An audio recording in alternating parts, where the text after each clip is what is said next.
अस्सलाम वालेकुम स्टूडेंट्स। तो अभी तक हमने बेसिक अकाउंटिंग इक्वेशन को डिस्कस किया, एसेट क्या है, कैपिटल क्या है और लाइबिलिटी क्या है, इसको डिस्कस किया। अब हम थोड़ा सा कॉम्प्लेक्स केसेस पर आ रहे हैं, मुश्किल केसेस पर आ रहे हैं और उन केसेस पर आ रहे हैं जिस तरह के सवाल आपसे एग्ज़ाम में पूछे जा सकते हैं। तो आपकी बहुत ज़्यादा कंसंट्रेशन होनी चाहिए। अब मैं आप लोगों को कुछ सेंटेंसेस बोलूँगा और हम ये देखेंगे कि उसके अकाउंटिंग इक्वेशन पे क्या इम्पेक्ट्स हैं, अकाउंटिंग इक्वेशन उस सेंटेंस की वजह से कैसे चेंज हो रहा।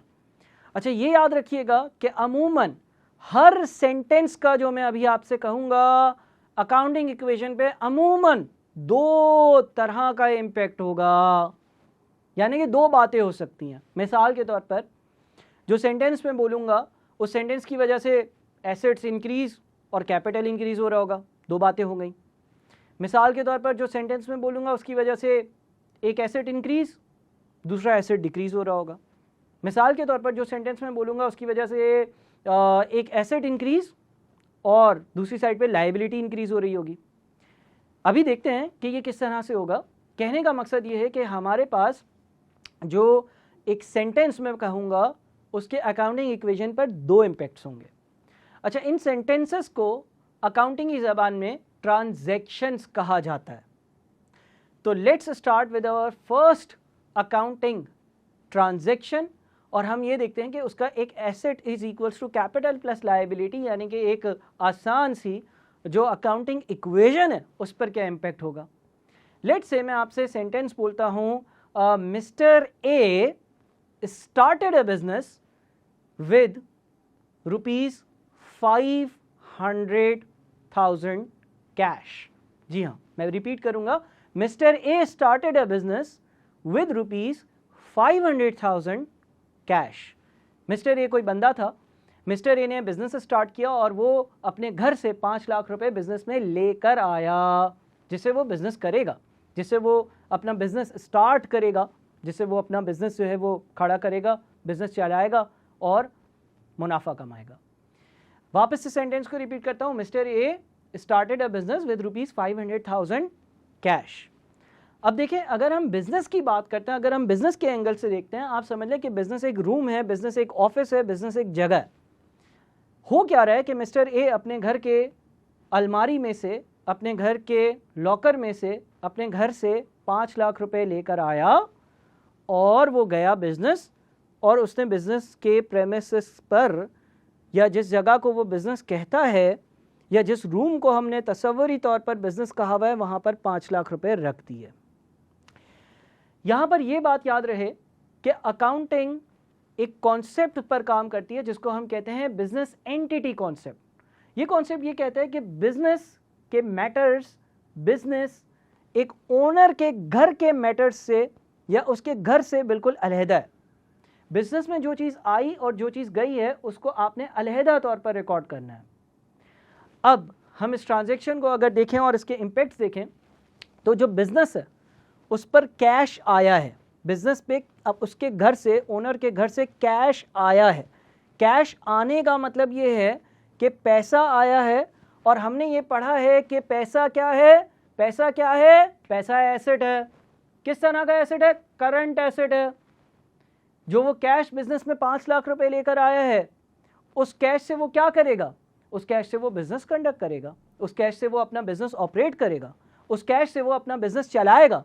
उस कैश से हो सकता है कि वो व्हीकल परचेज करेगा, वो शॉप परचेज करेगा, वो मुख्तलिफ चीज़ें परचेज करेगा जिससे उसका बिजनेस चलाने में उसको आसानी होगी। तो इस ट्रांजैक्शन का अकाउंटिंग इक्वेशन पर क्या इम्पैक्ट पड़ा?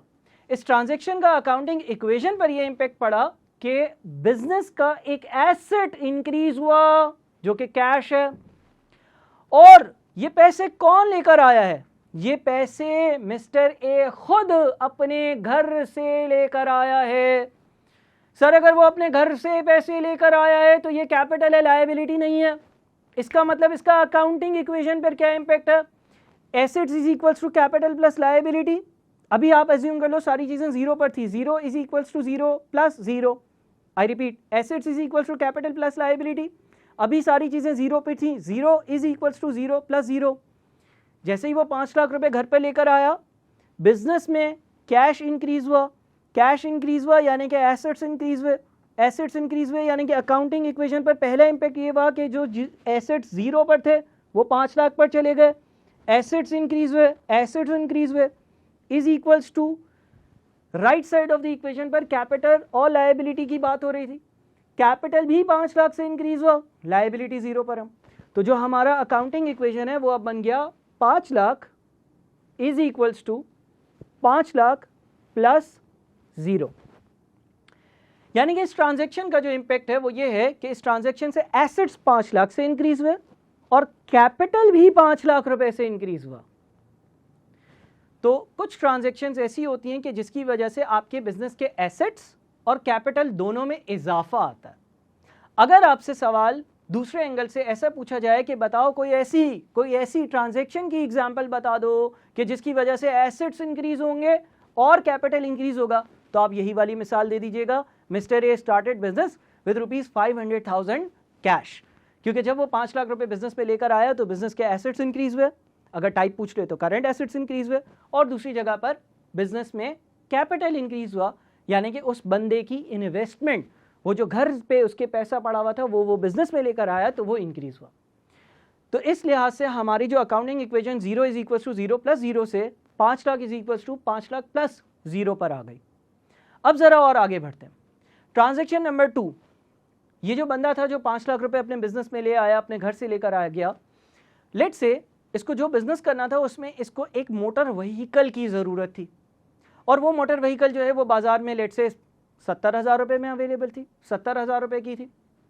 तो इसने क्या किया, इसने बिजनेस के गले में से जो 5 लाख रुपए पड़े हुए थे उसमें से 70,000 रुपये निकाले और 70,000 रुपये से उसने एक व्हीकल परचेज कर ली।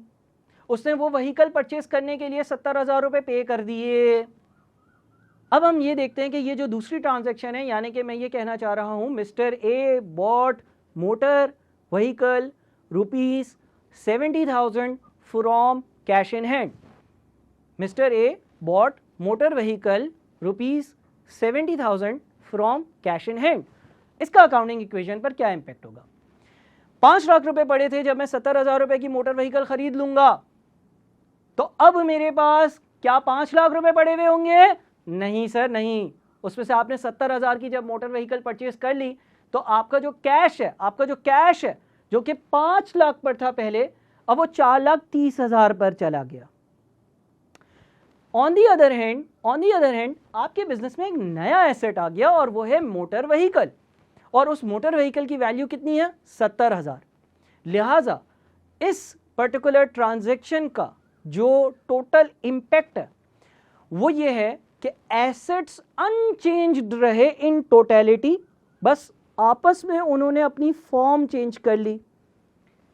5 लाख पर एसेट्स थे और प्योरली वो कैश था, अब वो कैश 4,30,000 पर चला गया, 70,000 से कम हो गया, लेकिन कैश है तो एसेट, तो अब कैश जो 5 लाख पर था वो 4,30,000 पर चला गया, और मेरे पास मोटर व्हीकल तो थी ही नहीं।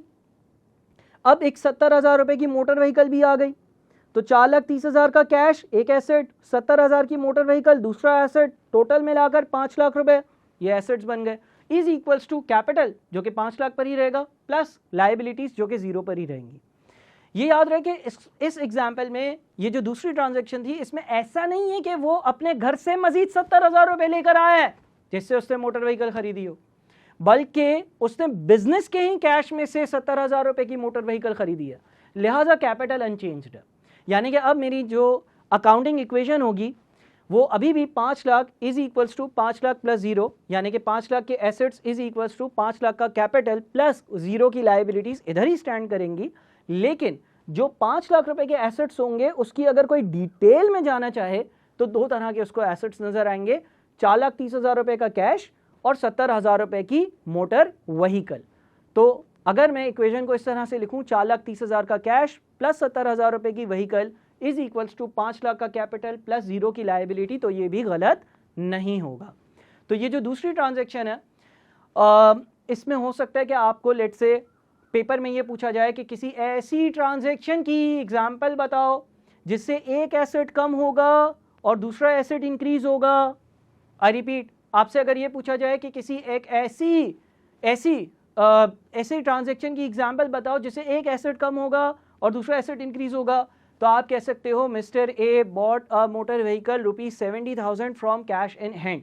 इससे एक एसेट यानी कि कैश कम हो रहा है और दूसरा एसेट यानी कि मोटर व्हीकल बिजनेस में इंक्रीज हो रही है।